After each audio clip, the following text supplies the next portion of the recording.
Apa itu HIV dan AIDS? HIV, Human Immunodeficiency, virus-virus yang menyerang sistem kekebalan tubuh.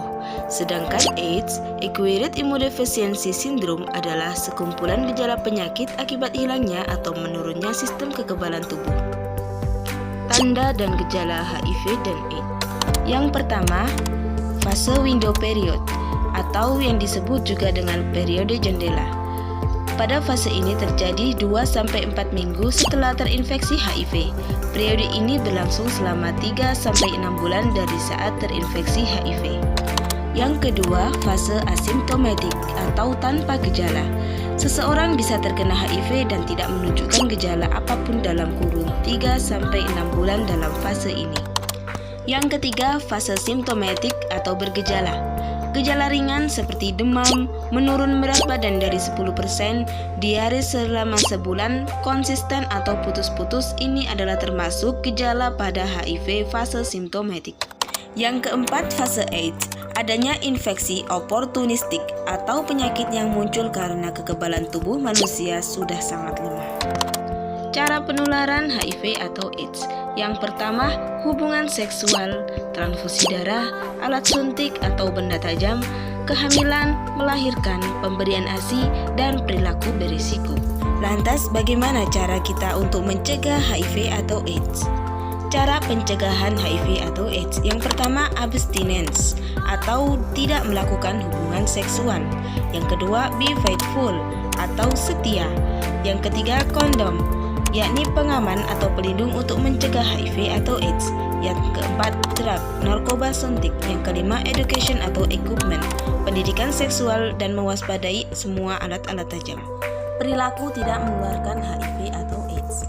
Yang pertama, bersentuhan dengan pengidap HIV. Yang kedua, berjabat tangan. Yang ketiga, bersentuhan dengan pakaian dan barang-barang bekas pakai oda. Yang keempat, bersin atau batuk-batuk. Yang kelima, berciuman. Yang keenam, melalui makanan dan minuman. Yang ketujuh, berenang bersama di kolam renang. Yang kedelapan, menggunakan WC atau jamban yang sama dengan pengidap HIV. Yang kesembilan, melalui gigitan nyamuk atau serangga lain. Terapi HIV atau AIDS dengan cara antiretroviral, yakni obat yang ada hanya menghambat virus HIV tetapi tidak dapat menghilangkan HIV di dalam tubuh kita. IMS. IMS, infeksi menular seksual, adalah penyakit yang disebabkan oleh infeksi bakteri dan virus yang terutama melalui hubungan seksual. Cara penularan IMS, yakni hubungan seksual. Yang kedua, penularan darah ibu ke janin selama kehamilan dan bersalin. Yang ketiga, melalui transfusi darah, suntikan atau kontak langsung dengan darah atau produk darah. Gejala IMS. Gejala IMS bisa kita ketahui ketika keluar cairan pada alat kelamin, lecet, dan luka pada alat kelamin, atau alat kelamin bengkak dan berwarna merah. IMS pada remaja dipengaruhi beberapa faktor. Yang pertama, kurangnya akses remaja ke fasilitas kesehatan. Yang kedua, faktor sosial, yakni tidak mempunyai kekuatan berpendapat dengan orang dewasa. Yang ketiga, faktor agama, yakni lemahnya iman. Dan yang terakhir, faktor keluarga, kurangnya perhatian dari orang tua. Bahaya IMS. Bahaya IMS diantaranya adalah kematian, kebutaan, kemandulan, kanker mulut rahim, kematian dalam kandungan, kelainan saraf, kelainan tulang, dan gagal tumbuh. Cara pencegahan IMS. Pencegahan IMS dapat kita lakukan dengan cara jauhi seks bebas, saling setia atau monogami, tidak saling meminjamkan pisau cukur atau celana dalam, edukasi tentang IMS. Apabila ditemukan tanda dan gejala IMS, segera periksa ke petugas kesehatan. Nafza. Apa itu nafza? Nafza adalah narkotika, psikotropika, dan zat adiktif lain. Narkotika. Narkotika adalah zat atau obat yang berasal dari tanaman atau bukan tanaman, baik sintesis maupun semi-sintesis, yang dapat menyebabkan penurunan atau perubahan kesadaran, hilangnya rasa, mengurangi sampai menghilangkan rasa nyeri, dan dapat menimbulkan ketergantungan. Penggolongan narkotika ada 3 macam. Yang pertama, narkotika golongan 1. Narkotika golongan 1 ini digunakan untuk tujuan ilmu pengetahuan, tidak ditujukan untuk terapi. Potensi sangat tinggi menimbulkan ketergantungan. Contoh, heroin atau putau, kokain, ganja. Yang kedua, narkotika golongan 2. Narkotika yang berkhasiat pengobatan, potensi tinggi mengakibatkan ketergantungan. Contoh, morfin, petidin. Sedangkan narkotika golongan 3 berkhasiat pengobatan, banyak digunakan dalam terapi atau tujuan pengembangan ilmu pengetahuan serta mempunyai potensi ringan mengakibatkan ketergantungan. Contoh, kodein. Psikotoplika. Psikotoplika adalah zat atau obat baik alamiah maupun sintetis, bukan narkoba, yang berkhasiat psikoaktif melalui pengaruh selektif pada susunan saraf pusat yang menyebabkan perubahan khas pada aktivitas mental dan perilaku. Penggolongan psikotropika. Penggolongan psikotropika dibagi menjadi 4. Yang pertama, psikotropika golongan 1. Hanya dapat digunakan untuk kepentingan ilmu pengetahuan, tidak digunakan dalam terapi. Potensi amat kuat mengakibatkan ketergantungan. Contoh, ekstasi, sabu, LSD. Psikotropika golongan 2 berkhasiat pengobatan, dapat digunakan dalam terapi dan atau tujuan ilmu pengetahuan. Potensi kuat mengakibatkan sindroma ketergantungan. Contoh, amfetamin, meltifenidat atau Ritalin.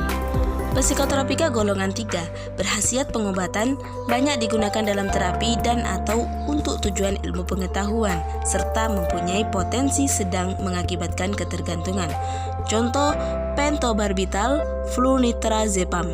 Yang terakhir, psikotropika golongan 4 berkhasiat pengobatan, sangat luas digunakan dalam terapi dan atau untuk tujuan ilmu pengetahuan, serta mempunyai potensi ringan mengakibatkan sindrom ketergantungan. Contoh, diazepam, bromazepam, fenobarbital, clonazepam, chlordiazepam, nitrazepam seperti pil KB, pil koplo, rohib, dum, mg. Zat adiktif lain. Zat adiktif lain adalah bahan atau zat yang berpengaruh psikoaktif di luar yang disebut narkotika dan psikotropika. Jenis-jenis zat adiktif. Yang pertama, minuman beralkohol, yaitu golongan A, kadar etanol 1-5%, golongan B, kadar etanol 5-20%, golongan C, kadar etanol 20-45%. Yang kedua, inhalansia atau gas yang dihirup, dan solven atau zat pelarut, mudah menguap berupa senyawa organik yang sering disalahgunakan seperti lem, thinner, penghapus cat kuku, dan bensin. Dan yang ketiga adalah tembakau. Ciri-ciri penyalahgunaan narkoba. Yang pertama, perubahan fisik dan lingkungan sehari-hari seperti jalan sempoyongan, penampilan dungu, bicara tidak jelas, mata merah, kurus, dan nyeri tulang. Yang kedua, perubahan psikologis seperti gelisah, bingung, apatis, suka menghayal, dan linglung. Yang ketiga, perubahan perilaku sosial seperti menghindari kontak mata langsung, suka melawan, mudah tersinggung, ditemukan obat-obatan, jarum suntik dalam kamar atau tas, suka berbohong, suka bolos sekolah, malas belajar, dan suka mengurung diri di kamar. Dampak bahaya penyalahgunaan narkoba dan nafsa dibagi menjadi 3. Yang pertama, dampak fisik, dampak psikologis, dampak sosial ekonomi. Dampak fisik yang pertama, gangguan pada sistem saraf seperti kejang-kejang, halusinasi, gangguan kesadaran, kerusakan saraf tepi. Yang kedua, gangguan pada jantung dan pembuluh darah, gangguan pada kulit. Yang ketiga, gangguan pada paru-paru. Yang keempat, dapat terinfeksi virus HIV dan AIDS akibat memakai jarum suntik secara bersama-sama. Dampak psikologis, yakni berpikir tidak normal, berperasaan cemas, dan ketergantungan. Dampak sosial ekonomi, selalu merugikan masyarakat baik ekonomi, sosial, kesehatan, dan hukum. Semoga bermanfaat bagi para remaja. Sekian dan terima kasih.